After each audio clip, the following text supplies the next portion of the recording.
Hello viewers, আসসালামু আলাইকুম। আমি সানজিদা আক্তার আঁখি। আজকে আলোচনা করতে আসলাম পার্টস অফ স্পিচের নাউন নিয়ে। অন্যান্য প্রকারভেদ নিয়েও আলোচনা করব, তবে একটি ভিডিওতেই যদি আলোচনা করতে যাই তাহলে ভিডিওটি অনেক লম্বা হয়ে যাবে। তাই আজকে শুধু নাউন নিয়ে আলোচনা করব। অনেক সময় আমরা প্রশ্নে দেখি একটি ওয়ার্ড দিয়ে দেয় এবং বলে নিচের এই ওয়ার্ডটি কোন পার্টস অফ স্পিচ। অপশনে যদি আমরা নাউন দেখতে পাই তাহলে আমরা কি করে বুঝবো এটি নাউন কিনা। এটা সহজ বুদ্ধি হলো ওয়ার্ডের শেষে যদি TION, SION, NESS, LESS, MENT, ship অর্থাৎ SHIP, HOOD, CH, HH, ING এগুলো যদি থাকে তাহলে আমরা সেটি নাউন হিসেবে ধরে নিতে পারবো। এবার নাউন সম্পর্কে বিস্তারিত আলোচনা করব। গণনার দিক থেকে নাউনকে দুই ভাগে ভাগ করা হয়। একটা হচ্ছে কাউন্টেবল নাউন আর একটা হচ্ছে আনকাউন্টেবল নাউন। অবস্থার দিক থেকে নাউনকে দুই ভাগে ভাগ করা হয়। একটা হচ্ছে কনক্রিট নাউন আর একটা হচ্ছে অ্যাবস্ট্রাক্ট নাউন। কনক্রিট নাউন যেটা আমরা স্পর্শ করতে পারি, দেখতে পারি, স্বাদ গ্রহণ করতে পারি, সেটা হচ্ছে কনক্রিট নাউন। আর অ্যাবস্ট্রাক্ট নাউন কোনটা? যেটা আমরা অনুভব করতে পারি কিন্তু দেখতে পাই না, স্পর্শ করতে পারি না। যেমন ফ্লাওয়ার, ফ্লাওয়ারটা আমরা স্পর্শ করতে পারি কিন্তু এর সফটনেস এটা আমরা অনুভব করতে পারি, এটা আমরা দেখতে পাই না বা স্পর্শ করতে পারি না। এই সফটনেসটা আমাদের অনুভবে রয়েছে, তাই এটি হচ্ছে সফটনেস। সফটনেস হচ্ছে অ্যাবস্ট্রাক্ট নাউন আর ফ্লাওয়ার হচ্ছে কনক্রিট নাউন। এই কনক্রিট নাউনকে আবার চার ভাগে ভাগ করা হয়েছে, সেটা হচ্ছে proper noun, common noun, collective noun, material noun. Proper noun, proper নাউনে প্রপার কথাটা খুবই গুরুত্বপূর্ণ। প্রপার অর্থ কি? পার্টিকুলার অর্থাৎ নির্দিষ্ট। যদি নির্দিষ্ট করে কোনো নাম বোঝায় সেক্ষেত্রে সেটা হবে প্রপার নাউন। যেমন সানজিদা, জিম, মিম, এরকম অনেক নাম আছে। যদি নির্দিষ্ট করে বোঝায় সেটা হচ্ছে প্রপার নাউন। এরপরে কমন নাউন। কমন নাউন কোনগুলো? যেগুলো কমন, যেমন রিভার। রিভার তো নির্দিষ্ট করে বোঝাচ্ছে না, এটা সব নদীকেই বোঝাচ্ছে। বয়, গার্ল, বুক, এগুলো কি? এগুলো হচ্ছে কমন নাউন। বুক, এখানে বই, বইকে বোঝাচ্ছে কিন্তু কোন বই সেটা তো বোঝাচ্ছে না, এটা হচ্ছে কমন নাউন।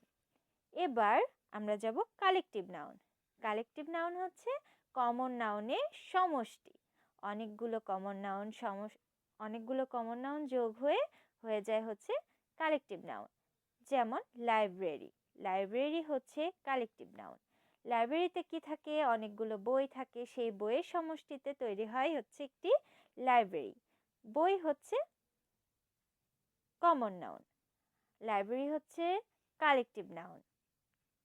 এবার ম্যাটেরিয়াল নাউনটা আলোচনা করার আগে আমরা একটি জিনিস দেখব যে কালেকটিভ নাউনের ভিতরে কমন নাউন থাকে, কমন নাউনের ভিতরে প্রপার নাউন থাকে। সেটা কিভাবে? ধরেন টিম, টিম মানে একটা দল। তো দলটা হচ্ছে কি? সমষ্টি, তাহলে কালেকটিভ নাউন। দলে কি থাকে? প্লেয়ার, খেলোয়াড় থাকে, সেই প্লেয়ার হচ্ছে কমন নাউন। এবার প্লেয়ারের মধ্যে একজনের নাম, ধরেন সানজিদা, তাহলে সেই সানজিদা হচ্ছে প্রপার নাউন। তাহলে প্লেয়ার হচ্ছে, প্লেয়ার নির্দিষ্ট করে একটা প্লেয়ার বোঝালাম, তখন সেটা হলো প্রপার নাউন। এবার অনেকগুলো প্লেয়ার, সেখানে কোনো নির্দিষ্ট করে নাম বোঝানো হচ্ছে না, সেটা হচ্ছে কি? Common noun. এবার এই প্লেয়ারকে একত্রিত করে, অনেকগুলো প্লেয়ারকে একত্রিত করে হচ্ছে একটা টিম, টিম হচ্ছে কালেকটিভ নাউন। এরপরে আরেকটা জিনিস আমরা আরেকটা উদাহরণ দিতে পারি, আর্মি। একটা নির্দিষ্ট পোশাক পরে অনেকগুলো সৈনিক মিলে হয় আর্মি, তাহলে আর্মি কি? Collective noun. সৈনিক কি? Common noun. এবার সৈনিকের ভিতরে যদি একটা নাম মেনশন করি, আহসান। আহসান হচ্ছে প্রপার নাউন। এবার ম্যাটেরিয়াল নাউন। ম্যাটেরিয়াল নাউনটা খুব সহজ। ম্যাটেরিয়াল নাউন পদার্থ, যেমন টেবিল, চেয়ার, ডাস্টার, এগুলো হচ্ছে ম্যাটেরিয়াল নাউন। কিন্তু এর মধ্যেও একটু ভিন্নতা রয়েছে। যেমন যদি বলি গোল্ড, গোল্ড কি? Material noun. কিন্তু যদি বলি রিং, রিং, যখন আমরা কোনো অলংকার পরিধান করব সেটার ম্যাটেরিয়াল নাউন না, সেটা হয়ে যাবে কমন নাউন। এটা একটা নিয়ম। এবার আমরা কিন্তু আমরা ওয়াটারকে যদি ম্যাটেরিয়াল ভাবি, ম্যাটেরিয়াল নাউন ভাবি, তাহলেও অনেক সময় কিন্তু ওয়াটারটা প্রপার নাউনও হয়ে যায় যদি এটা নির্দিষ্ট করে বোঝাতে পারি।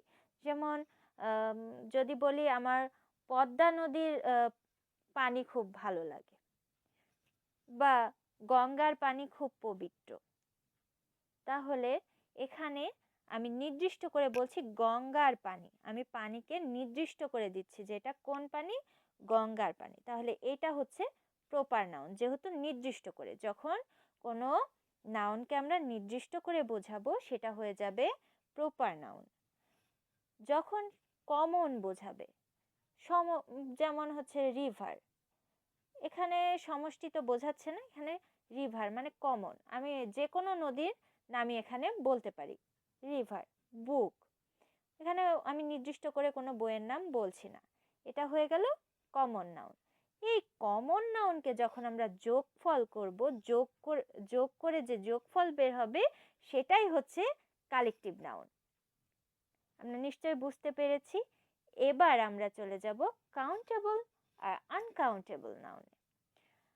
আমরা জানি এটা খুব সহজ যে কাউন্টেবল যেটা গণনা করা যায় সেটা হচ্ছে কাউন্টেবল নাউন, আর আনকাউন্টেবল নাউন কোনটা? যেটা গণনা করা যায় না। এবার অনেকে বলবে মানি হচ্ছে কি নাউন, মানি হচ্ছে কাউন্টেবল নাউন। যদি এটা বলে তাহলে সেটা ভুল, কারণ আমরা প্রতিনিয়ত গুনছি হচ্ছে টাকা, রুপি, ডলার, এইগুলোকে যদি বলি এগুলো হচ্ছে কাউন্টেবল নাউন। কিন্তু মানি হচ্ছে সম্পদ, এটা গুণে শেষ করা যাবে না, তাই মানি হচ্ছে আনকাউন্টেবল নাউন। কিন্তু টাকা, রুপি, দিরহাম, ডলার, এগুলো হচ্ছে কাউন্টেবল নাউন। যদি বলি ফার্নিচার, ফার্নিচার কিন্তু আনকাউন্টেবল নাউন। কিন্তু যদি বলি টেবিল, চেয়ার, আলমারি, ড্রেসিং টেবিল, সোফা, এগুলো কি?